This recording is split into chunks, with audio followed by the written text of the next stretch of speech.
So we were at evokeAG 2023 in Adelaide, and that was a brilliant experience because what it did was exposed us to the broader AgriFutures ecosystem.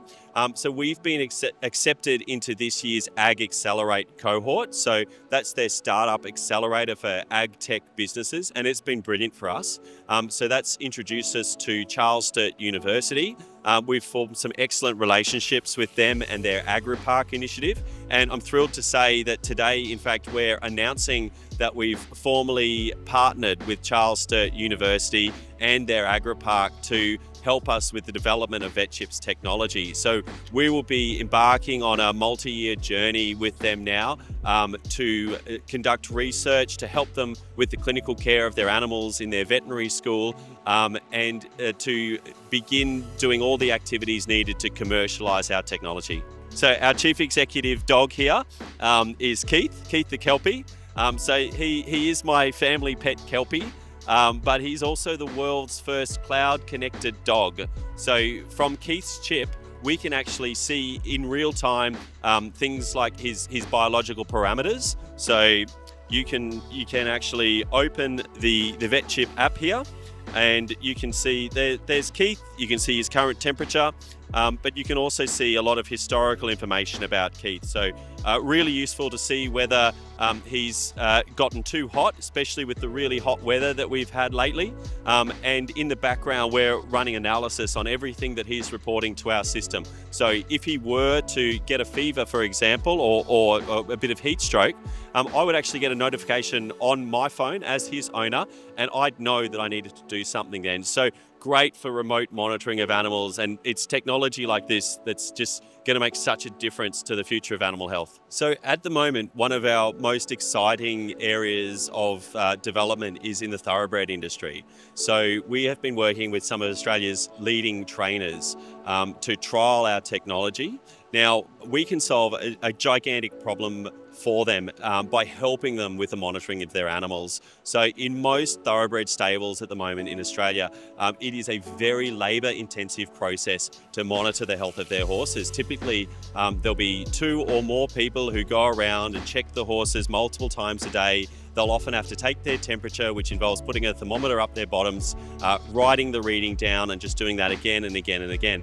As you can imagine, the horses don't love it, the people don't love it, and it's a great big, it can be done much more efficiently.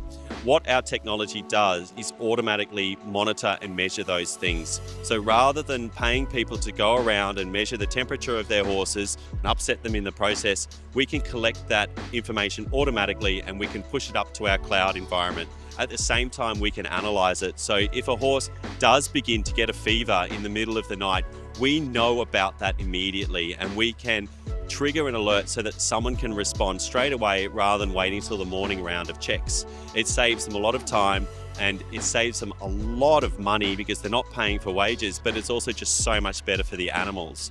Beyond the health of the horse, we can actually also deliver them really important information about welfare and about performance. So by measuring their heart rate automatically like we do, we also get something, a derivative of the heart rate called heart rate variability, often called HRV. Now, if you're a human athlete and you wear one of those Garmin watches, one of the most important pieces of information that watch is giving you is something called your HRV. And it will tell you whether you've had enough sleep, it'll tell you whether you're ready for peak performance, whether you've overtrained, whether you've undertrained, and almost every serious human athlete has built HRV monitoring into their athletic performance training. This has not been done in the horse world at all. It is not possible to easily measure HRV in horses using anything prior to our technology. What we do is automatically give this information to horse trainers and their scientists so that they can act on it. Now, the stage we are at the moment with VetChip means that I can tell you a horse's HRV, but I can't give you a lot of insight about what it means. So we're really excited to work with these owners and work with these trainers to generate meaningful insights from the information that we're starting to gather. It'll only be a couple of years before we'll have the largest animal health database in the world. and we'll be able to use that data to tell people things that they never thought they could work out about their animals. But there have been some really exciting studies that show that you can actually pick up differences in the animals' bioparameters, things that they're not consciously expressing, that correlate to lameness, correlate to illness, and correlate to injury. So very excitingly, we can monitor things like an animal's resting heart rate. And if we've been monitoring it for several months and suddenly it's a little bit higher than it should be, that is something that we can see that we could never observe just by looking at the animal, but we can then flag that to the owner, to the trainer, and say, hey, there's something not quite right here. Have a close look and potentially prevent things like injuries before they become a big problem, and get that animal treated, fixed, and back to performing much faster. Biggest challenges in the thoroughbred injury is always lamenesses, musculoskeletal injuries, and they're very hard to diagnose because horses just don't talk and say, hey, I'm sore in my left fetlock. They're more like just having a little bit of a limp. So we can identify those things before a lot of musculoskeletal damage happens and get them treated sooner. We can also pick up problems like atrial fibrillation. So a common thing, especially in really fit horses. So we actually pick up that fibrillation and can flag that to vets and owners so that they can respond. But we can also pick up things like heat stress.